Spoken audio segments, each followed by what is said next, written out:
Hi guys, welcome back to the channel. Today we're going to interview Hakan, who is a second year student in Padova. This is one of our most requested interviews and it's a very, very mysterious university. So Hakan, again, thank you for being here. And yeah, let's get started. What are your timetables in Padova like? Good afternoon, Serra, and thank you for letting me this interview. I'm pleased to be here.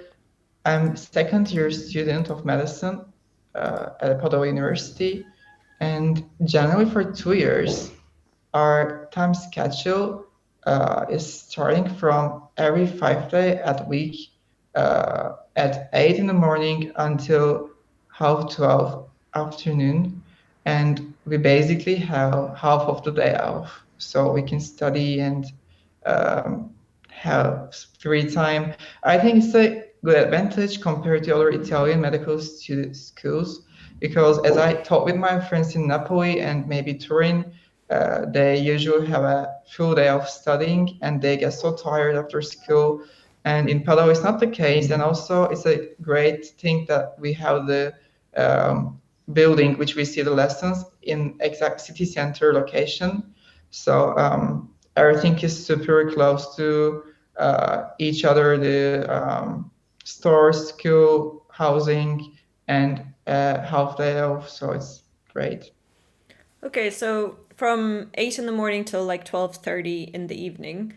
And do you know, I mean, I know that your university is very new, but do you know that if like when you get to clinical years, the timetable changes to accommodate for clinical experience, or have you already started clinical experience? We have internship actually, which we are doing currently. It turned to online teaching, but they separate the theoretical part and practical part. And I can say it's in addition to our current hours of studying. I mean, yeah, it changes. Sample, they put some lesson to the afternoons, but it's not usual. It's just for some specific courses, which held in few periods of the year. Okay, but how does the clinical experience work in Padova? Because one of the questions we got is that apparently Padova is one of the first universities to bring a more like Western style education so that you start clinicals in first year. So what does this look like for you? About the Westerners, I mean the American style medical education, I agree with that because in our course we have even different lessons and stuff from Italian medical school of Padova University. So they try to teach us in a more international way. And so the question was actually the clinical part. Yeah, actually, there is nothing that I can complain about. Clinical part, we have really good opportunities at the University of Padova. Everything is so modernized, and we have a lot of professors. We can ask questions. They always turn back to us, and um, there are a lot of opportunities in libraries. Also, But I mean, for clinical, like, do you start in our going into the hospital in first year? yeah, I mean, we had some lessons, but not really doing something serious. Like we didn't see any patient. We just had a quite short internship for a week for in the radiology department, and that was it Okay, for the so first. like there, so clinical experience is limited in first and second. I mean, it's pretty like all of the Italian universities are like that. I'm just trying to say that like in Padova, it's not really different. Yeah, it's not really different. Just in anatomical part, I mean, the anatomy lessons is more into practical than theoretical kind of meaning. And it's maybe a difference compared to other Italian schools of medicine. I don't know each of the Italian medical schools which taught in English, but from the ones I know, they give a lot and lot of theoretical aspects of anatomy and many lessons. But in Padova, our system is more dependent on just knowing the important lines of the subject, and it's generally enough. We just be responsible from what we taught during the lesson. Okay. Do you do cadaver dissections? Like, because you said anatomy is more Yeah, we practical, will have so it. you will have Mhm. a dissection. Yep. Like, Uh, okay, this yeah, is really we surprising. supposed to have it before, but because of COVID, we just didn't. They postponed it, but we will have it, of course. So you will break up into groups of students, have your own cadaver that you will dissect. Yeah, that's what they told us. Wow, that is really, really surprising because no other university in Italy does this. Yeah, that's what I mean by difference between Padova University and other Italian medical schools. So I think it's a good advantage. And Padova University is also the world's first university start the dissection thing, and it's always bring up the first in the Italy and Europe. So they really care about practical parts, I would say, as Interesting. they traditionally do. I'm like really, really shocked to learn this. Because I assumed that it was more of an Italy-wide thing that dissections weren't done. I mean, like, because in Sapienza we do a pro section where the professor does the dissection and we watch and we do an autopsy. But like a dissection, I think your university might actually be the only one in Italy that does this. Um, so considering they do this so differently, do they do exams differently? Like, how do your exams work? Yeah, maybe it's quite different. We generally have exams in the form of multiple choices. I mean, 70% of the exams are generally multiple choices, and 30% is like open questions. We don't really have oral exams, so it's all about written part and multiple choices of questions part. So you don't And do oral I exams either. no, maybe we will have in the future, but so far I really didn't need to take it Do to you pass think the. this is a part of like uh the response to COVID because everything is online, or do you think that like No, even if there was no because COVID, oh, it was like that? Oh, okay. This is really, really interesting. and the Um, other part interesting is that we have our exams digitally every mhm. time, even the written part. We just go into the room, and we take the exam with the selected computers, and we type with keyboards and everything. So everything is digital. So even in-person exams, you actually do it digitally on a computer. It's not like a We written. don't interact with teachers during the exam. Wow. Okay, this is really, really interesting. Because even when we had written exams, it would always be like paper and pen, like you write and you select and huh, Yeah, okay. we can write, but teacher doesn't want to see them, the writings and the papers which we use during Okay. exam. And so how does the exam timetable work? Like do you have multiple attempts over the year? Do you have certain months where you do exams? Can you choose when you do exams? How does the exam timetable work? It works as we have 5 or 6 chances a year, and teacher are the one which decide the exam dates generally. But uh, they do a lot of favor to students of English medical course. They usually ask us to make a poll, and we vote for the few exam dates, and we decide the exam dates in a democratic way, I would say. So sample every it's like a climate examination. It's like every winter we have two exams. I would say spring, not spring, summer we have two, and autumn we have two. It's like compensating the 6 chances of exams. So it works like that. But maybe a difference.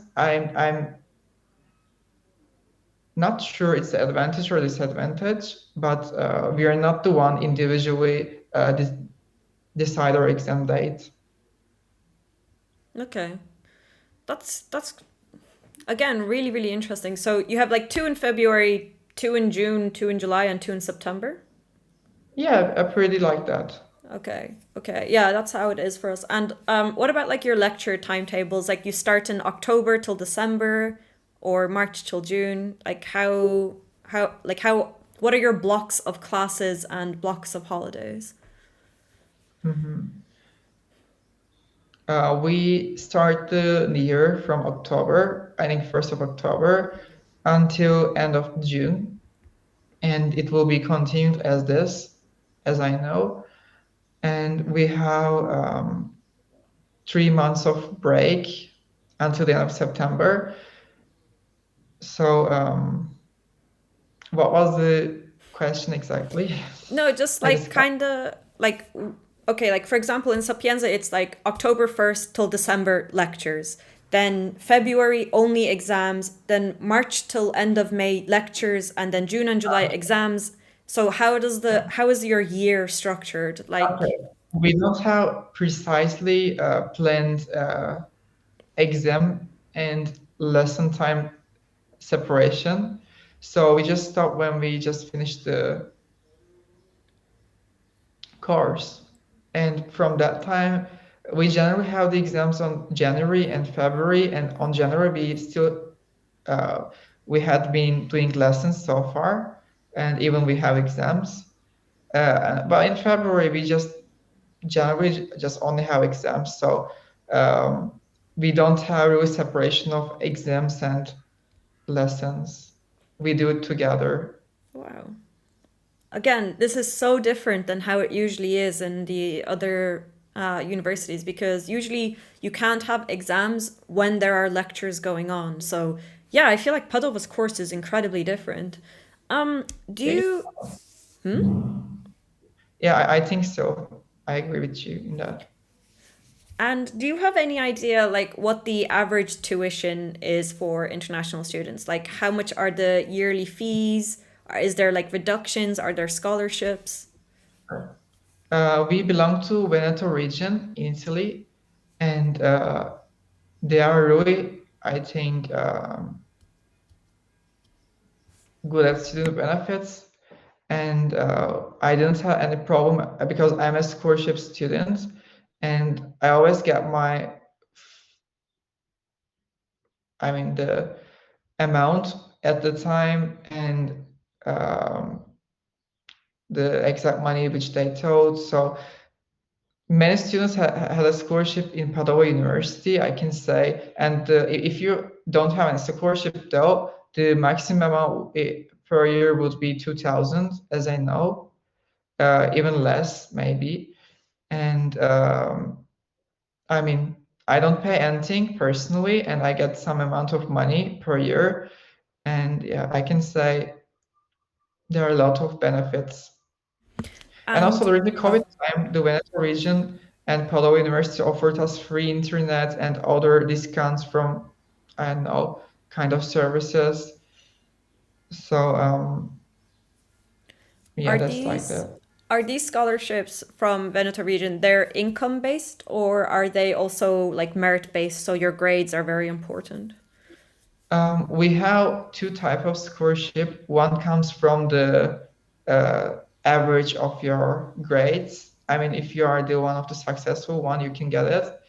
But mostly people get it from income rates. So I think it's like if your income lower than 20,000 or something per year, you don't pay anything to the college and you can get amounts of scholarship according to your net income. Oh, okay. That's very generous. And what do you like Also, I want to add that not mentor region, but Padova University gives a good amount of money to the ones which achieved highest score from IMAT when uh, the entrance of university. so you get a grant if you have a high IMAT score? Yeah, the highest one. Huh. That Yeah. is very, very interesting. Do you have any idea what the amount is, or do you just know that it's like some amount of money? I just know that it's a good amount of money, and so it probably is. I didn't question since I wasn't the one who got a top score. Yeah. Uh, yeah. Okay. I mean, I didn't get a very top score either, but that's really cool. Does the university provide accommodation, or do you have to like rent privately? In Padova City, we have a lot of private accommodations and private student housing. Uh, of course, university provide, but it's not like really easy to find place in there. University has, I mean, um, in Padova, there is actually good chance of finding a dormitory. Uh, the prices are not that highest as in Milan or in Rome or another big city in Italy. Uh, you can find easily some place in the private dormitories. But for the university accommodations, they arrange the students and put in the list like your average grades. So generally, my classmate doesn't stay in the university housing, but they choose the private dormitories around the city. And for me, I just personally choose to stay alone in a flat in the city center. So there are a lot of options. Do you know how much the accommodation costs? Yeah, of course. Private accommodation, private dormitory, uh, a room shared between two is about 350 euro per month, the included of the costs of electric and utilities. And if you want to stay alone in common bathroom and kitchen, as I know, it is 500 euro. Okay, so the And accommodation is so cheap. yeah, that's what I mean. Compared to Rome, probably it's a lot cheaper. Yeah, yeah, definitely. Also, the conditions are really nice. Everything is fully renovated, modern designed. Yeah, it's like there's a quality of accommodation in Padova. And what are like the facilities in Padova University like? Like what are like your anatomy labs, your histology labs, your libraries? What are the teaching facilities and student facilities like? Sure. So we have plenty of libraries around the city and study rooms. So we don't really need to go medical library to study. I mean, if we as medical students, we can go anywhere else around the city we would like to.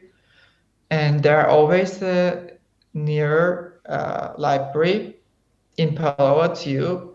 And university is widespread around the city. That's the reason. It's really cool. So, sample, I'm just 20 minutes to my university, but if I would like to study, I have 1 minute distance walk a really great library, and I can go anywhere else as a UniPD student, University of Padova student.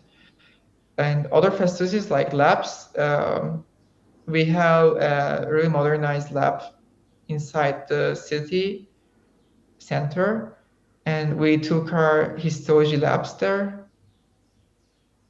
And it wasn't that intense actually, but we generally saw what we need to see before the exam. So we were only responsible from which we saw during the laboratory and lesson. Do you have like sports and canteen facilities? Um, okay, for English medical school, I don't know. We never asked to have this kind of facilities. It's not obligatory or something. I know that around Europe, many medical schools push us to choose physical training, but in Padova University, it's not the case. No, I mean not forced, but like say a student like do you have a student gym that students can go to if they want to? Do you have football fields, basketball fields if students just want to go and play or do something? Maybe it is possibility of Padova University, but actually for the English medical school, no, we don't have such kind of things. Okay. And like, do you have like canteens or cafes? Do you have a mensa, like where students can buy food? Yeah, we have a vending machine inside the building, but we have canteens which could be used by university students uh, of Padova around the city. So if you have a scholarship, you don't pay for food, and even though you don't have scholarship, it was something like, I don't know, €2 or €3. It's not a lot of amount of money.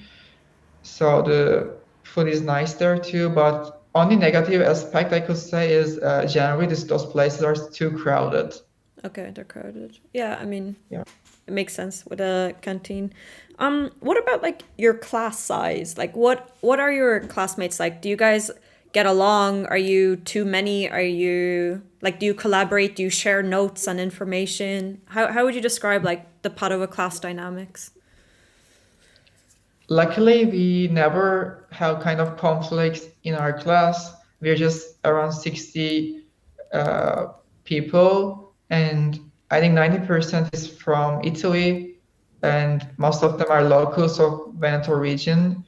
But to us foreigners, they're always been kind, and we always been collaborating, and we always speaking English. I mean, speaking English during the class and after class is really important for Italian schools because I knew that many many classes in another colleges have this kind of problems between foreigners and the locals. They tend to be in groups and separates, but in Padova it's never the case. Everyone is just contacting and helping each other. We also have Sbobine. Yeah. I don't know how it's written in Italian, so it's probably something like this. And we share the lessons. The one who is part of Subobine, and so yeah, we share our notes and we help each other. And what about your professors? Like, are their levels of English good? Are they like experienced professors? Is the quality high? How would you say it is? Yeah, so for the facilities and English speaking levels, I think it's enough. I could say it's like I mean, Italian accent and Veneto accent could be tough for students coming from abroad, but um, I try to go in decision. I think it was pretty clear, and I could understand more or less all the lessons. We didn't have any problem with English speaking teacher. They could speak clearly. I think one of the reasons is most of our teachers actually made their PhDs or master degrees abroad, like countries as Switzerland, USA, generally. So English is not a problem for Padova University. Yeah, I've noticed that a lot in a lot of the students that I've interviewed. Like in a sense, the international course gets the best professors because the professors who speak English generally have a lot of international experience. So just by the fact that like they teach us because they can speak English, but they can speak English because they have international experience. So like in a way, it's really nice that the international courses usually get like a really high quality of professors. So the last question I want to ask in the university part is, and I think this is a tough question, but you know, you guys really don't have any upper years. Like the university doesn't really have a graduated class, and Mhm. it's usually like a lot smaller compared to the international course. Like you guys are kind of like the guinea pigs, if that makes sense. Like when things go wrong, there's no really fix. Like how would you say it's impacted your experience being the first international students? Like, do you feel at a disadvantage sometimes, or yeah, how would you say? Yeah, I could agree with that since when I have problems, I can't find any place to go in person. Like there is no office or something. I always need to write my class represents and they try to contact with the professors. But it could be nice that we have some kind of secretary which we can go and ask our questions in person around the city. So it's been tough sometimes for me and confusing, but generally professors and the head of the course try to reach us and help us as much as possible. So there wouldn't be any kind of big issue so far. And about the other thing, which we are the first student of English Medical School of Padova, we don't have past papers or graduating graduate students to talk. Mm, yeah. Yeah, it's kind of disadvantage maybe, but I think that we are responsible at exams only the things we saw in the lessons. Um, it's kind of like compensating this disadvantage with that because we know what to study. We don't need, I mean, we are not obliged to have some kind of book or study from book. So far, I don't have really big issue about exams. So Okay. yeah, everything is organized, I could say. Hmm. Okay. Yeah, I never even thought about like not having access to past questions or upperclassmen to ask for advice. That never even occurred to me. My reasoning was just that like administratively, like it would be very difficult to provide help when you don't have like set rules and blah blah blah. But okay, this was a very very interesting interview. I really do feel like Padova might be one of the most unique universities in Italy right now. So with that, I'm going to end the first part, right? And then we'll start the second part of the interview, which is more about like the city, like the living dynamics, etc. So I'm just going to say bye. Bye. I look forward uh, to discuss it. Thank you. Bye.